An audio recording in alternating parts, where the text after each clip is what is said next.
Oi, gente, tudo bem? Estamos de volta, ainda nos ajeitando por aqui, mas eu já vou contar para vocês um pouquinho das novidades e como as coisas andam por aqui, mas principalmente vim para falar desse livro aqui, alimentar o conteúdo do nosso projeto Dickens, né? Que foi a leitura do mês passado que eu fiz, o David Copperfield. Bom, gente, como eu disse, né, esse vídeo é meio que uma readaptação aqui do canal. Para quem só acompanha o canal e não acompanha as redes sociais, inclusive convido vocês a acompanharem, porque eu dou notícias mais frequentemente por lá. Os links estão todos na descrição do vídeo, mas para quem me acompanha só por aqui, estava me mandando mensagem, com certeza viu os últimos vídeos, né? Tudo que aconteceu, minha mãe foi internada em maio, ficou na UTI, não foi Covid, mas como ela é idosa e foi por conta de água no pulmão decorrente de uma insuficiência cardíaca, ela foi tratada como suspeita de Covid, foi bem ruim, a gente não pôde estar com ela e ela saiu do hospital ainda em maio, mas continua acamada, então a gente teve que fazer toda uma reviravolta aqui na nossa vida, mudamos de residência, viemos morar no condomínio dela e todos os meses então de maio pra cá, né, não bastasse a pandemia, esse ano de 2020 que acontece de tudo, a gente também precisou se adaptar e readaptar muitas rotinas, né? Com isso o canal ficou bem parado, mas a intenção agora, se tudo der certo, é devagarzinho a gente começar a voltar aqui com mais vídeos frequentes. Inclusive o divã de escrita, que muita gente sente falta, mas lembrando, gente, que eu estou postando divã de escrita lá no blog, tá? E aqui também, gente, com relação a cenário, o som, iluminação, relevem, porque a gente ainda está se adequando, né? Eu nunca tive mega top equipamentos, a gente não usa o canal do YouTube para retorno financeiro, então não faz sentido, eu nem tenho, né, sobras financeiras para investir nisso, né? Eu tento fazer com cuidado, caprichado, da maneira, com os recursos que eu tenho, claro, para ficar uma coisa agradável de vocês assistirem, né? Mas assim, a gente não tem nenhum equipamento top, então eu ainda estou estudando o cenário, talvez não fique esse, tem uma parede aqui do lado que pode ser que eu faça um cenário legal, aí devagarzinho a gente vai ajeitando, tá certo? Então vamos lá, a gente falar do que interessa, porque eu sim, mesmo no meio dessas correrias, eu preciso muito da literatura. A literatura sempre foi uma maneira de relaxar minha cabeça, de me tirar um pouquinho daquele turbilhão de coisas que a vida às vezes nos trazem todas juntas, né? E eu aproveitei então um projeto de leitura que a Isabela Lubrano fez no canal dela, o canal Ler Antes de Morrer, que é um dos maiores do YouTube, então com certeza acho que todo mundo conhece. Eu tô dizendo isso porque eu vou deixar o link na descrição, tá? Vou deixar aqui minhas impressões de leitura, mas se vocês quiserem realmente se aprofundar em todo o contexto da história, e inclusive se vocês lerem e quiserem mais informações, impressões, comentários, explicações com spoilers, vocês acessem o canal dela, a leitura desse livro aqui, porque eu achei muito proveitoso, tá? Pra mim foi muito legal, embora eu já ame, né, os livros do Dickens, ainda tenho alguns para ler, depois no final do vídeo eu vou mostrar quais eu não li ainda, mas eu acho que vale muito a pena, tá? E assim, esse vídeo aqui, então, para variar, né, não tem roteiro, eu fiz umas anotações aqui, tá? Mas basicamente eu vou falar como foi então a minha experiência de leitura, né? Eu li nessa edição aqui da Pinguim, que inclusive foi indicada pela Isabela, uma das edições indicadas. Então é importante falar, uma coisa que eu falo nos outros vídeos do Dickens também, né? Que é importante a gente ter em mente, gente, que a maioria dos livros do Dickens, e por isso eles são calhamaços, eles vêm do costume que se tinha na época de escrever em folhetins, né? Acho que isso é uma coisa bem batida, mas eu acho importante mencionar isso, porque tem algumas características que hoje nos causam estranhamento, a gente é acostumado com livros mais objetivos, mais curtos, né? Mas então a gente tem que entender que no século XIX era costume, e Dickens foi um dos escritores mais famosos nessa escrita de folhetins, inclusive foi ali que ele fez sucesso como escritor, né? Então, algumas características do que era a escrita de folhetins, que nada mais era do que como as nossas novelas da televisão hoje, né? Cada capítulo tem um gancho para o próximo capítulo. A gente repara ali que ele sempre termina com um suspensinho, que é para prender a gente, né, para o próximo capítulo. O livro também tem muitos personagens, a gente tem mais de 50 personagens, tá? Então a gente precisa de um pouquinho de atenção para poder decorar os personagens, não confundir, e ele tem muitos personagens justamente porque ele tem vários núcleos, né? Não é... Existe o protagonista, que é o David Copperfield, mas existem também protagonistas, se é que isso existe, mas protagonistas menores de outros núcleos, né? E esses núcleos, assim como numa novela, eles vão se entrelaçando. Esse livro também é um livro de memórias, tá? O narrador é o David, e ele vai estar narrando a sua vida. Então ele está num tempo ali onde ele tem mais ou menos 40 anos, e ele vai narrar a sua vida do momento em que ele nasceu. Por isso é um romance de formação, né? Porque ele está acompanhando o protagonista em todo o seu amadurecimento, né? Toda a sua transição da infância para a idade adulta. Sendo ele um livro de memórias, é mais um recurso que Dickens coloca, né, que era colocado inclusive por outros autores nas histórias de folhetins, né? Então tem algumas passagens, por exemplo, que como ele está lembrando, ele vai deixar pistas pra gente do que vai acontecer, né? E essa maneira dele falar, querendo dar uma previsão assim de alguma coisa, prende muito, pelo menos eu como leitora. O David, então, ele é um menino que nasce órfão de pai. O pai dele morreu, ele não chegou a conhecer o pai. A mãe dele, muito novinha, ela tem o David, vive com ele ali até os 7 anos, numa paz domiciliar, vamos dizer assim, né? Ela, David, e a Peggotty, que é a babá dele, uma das personagens que eu mais gostei no livro, até ela conhecer o Sr. Murdstone, que se casa com ela, e é a partir daí então que o David tem uma infância infernizada, né, pelo padrasto. Vem morar na casa dele então o padrasto com a sua irmã, e os dois praticamente tomam conta, né, manipulam a mãe do David, que é muito nova, né, naquela época a mulher já era submissa, e imagine novinha, uma criança praticamente. E a vida do David, a infância dele basicamente foi um inferno, né? Ele sofreu muito, e isso também é uma característica do romance de formação, né? O protagonista que sofre muito na infância e depois vem a amadurecer. E num certo momento ele vai passar umas férias ali, um período de 15 dias, em outro núcleo do livro, que é onde mora a Peggotty, a sua babá, e a família dela, né? Então a gente tem lá o Sr. Peggotty, que é irmão da Peggotty, e ele tem na verdade, sobrinha que ele pegou para criar, que é a Emily, né?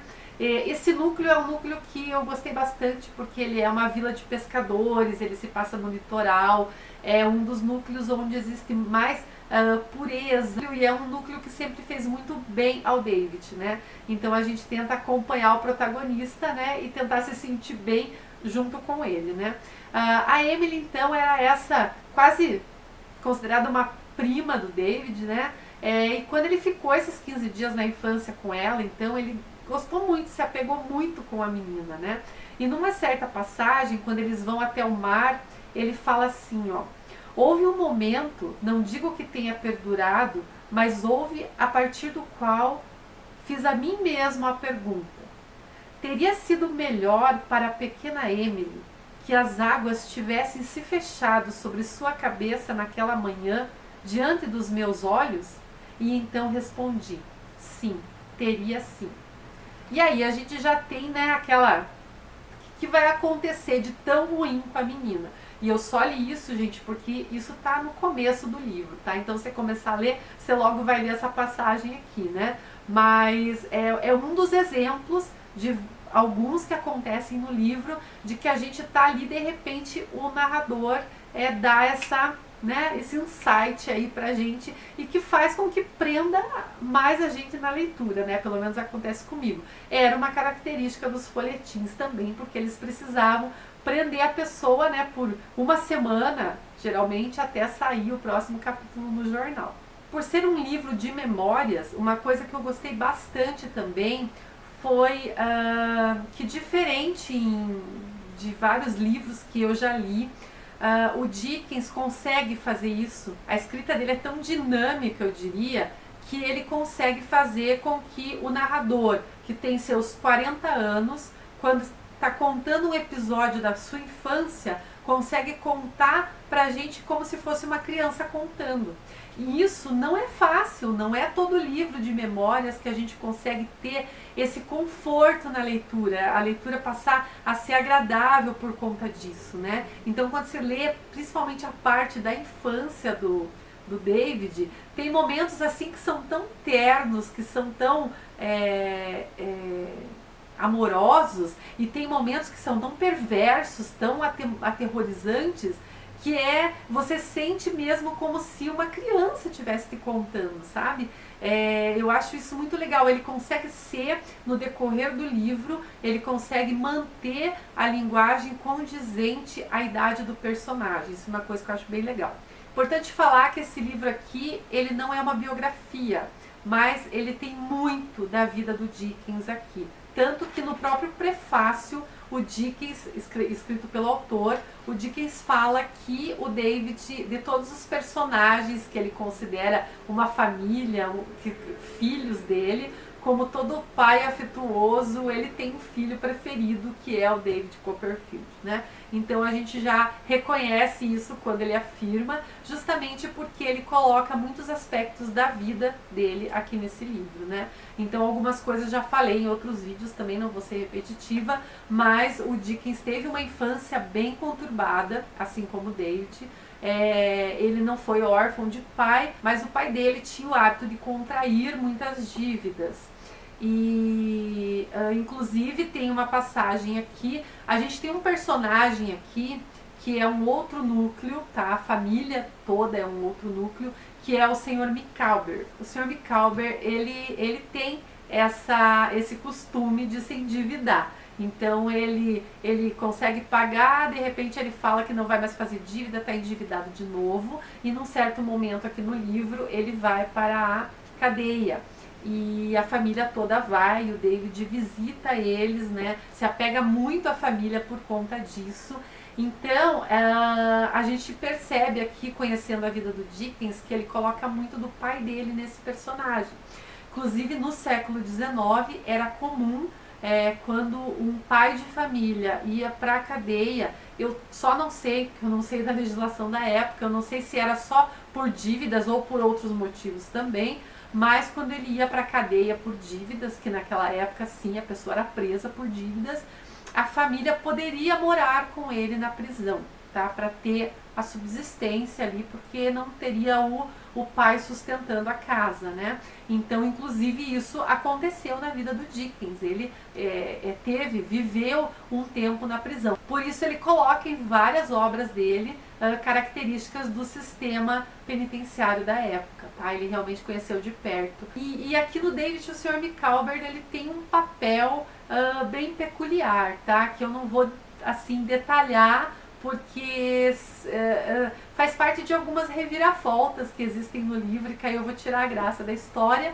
mas a gente percebe sim que ele coloca muito do pai dele nesse personagem, tá? O David também, num certo momento, ele vai precisar trabalhar, né? Na verdade, ele vai ser obrigado a trabalhar, e isso também é outro aspecto ligado à vida do Dickens, né? Quando o pai dele, em um certo período que o pai dele ficou preso, ele precisou trabalhar numa indústria que fazia graxa de sapatos, e ele sempre teve uma mágoa muito grande porque Depois que o pai dele saiu da cadeia, ele continuou, os pais decidiram que ele precisava continuar trabalhando. E ele sempre teve uma mágoa disso, e ele coloca essa exploração da infância também em muito das obras dele. Quando eu falo que eu gosto da narrativa do Dickens, é mais ou menos disso que eu estou falando, tá, gente? Eu até anotei aqui uma passagem que também é bem no começo do livro, tá? Quando ele entra numa casa e ele tenta descrever ali o que tem em cima do balcão. E olha só o que ele escreve, ó. A bandeja era impedida de tombar por uma Bíblia e, se tivesse tombado, teria estilhaçado inúmeras xícaras, pires e uma chaleira agrupados em torno do livro. Isso é para o pessoal que acompanha o divã também, tá? Veja só, gente, ele podia ter colocado ali que em cima do balcão tinha uma bandeja com uma Bíblia do lado e 3 xícaras ali e tal. Mas olha como é que ele descreve essa bandeja, né? A bandeja era impedida de tombar por uma Bíblia, ou seja, dava a entender que tinha uma Bíblia do lado da bandeja. E se tivesse tombado, teria estilhaçado inúmeras xícaras, pires e uma chaleira. E com isso ele descreve o que tinha na bandeja. Não é legal? Assim, esse tipo de técnica narrativa me chama muita atenção. Eu acho que basicamente é isso, gente. Eu não falei muito da história, tá? Porque eu acho que como a gente tem muitos vídeos no YouTube, é sempre o que eu falo aqui, né? Eu procuro sempre colocar livros menos conhecidos, mas a gente tem os projetos aqui, então tem alguns clássicos que a gente lê que não tem como deixar de colocar. Mas assim, eu não gosto porque eu, como telespectadora de vídeos, me incomoda eu abrir alguns vídeos sobre o mesmo tema e estarem todos falando exatamente as mesmas coisas. Não sei se isso já aconteceu com vocês, mas me incomoda. Então eu prefiro vir aqui e trazer percepções diferentes, né? Ainda que eu concorde com várias impressões de muitas pessoas, algumas discorde, mas aquelas percepções que eu vejo que não são muito comentadas e que eu tive na leitura, eu gosto de trazer. Por isso não falei muito da história, porque da história tem muito vídeo falando, né? Aspectos mais técnicos ou contextuais da época, eu recomendei para vocês os vídeos da Lubrano lá, porque tem muito conteúdo mesmo, gente, vale a pena. Foi uma experiência bem bacana acompanhar a leitura com os vídeos dela. Então gostei muito, mas não posso dizer que gostei mais do que os outros que eu li, né? Os que eu fiz vídeo anteriormente, muita gente comentou, você tem que ler David Copperfield, né?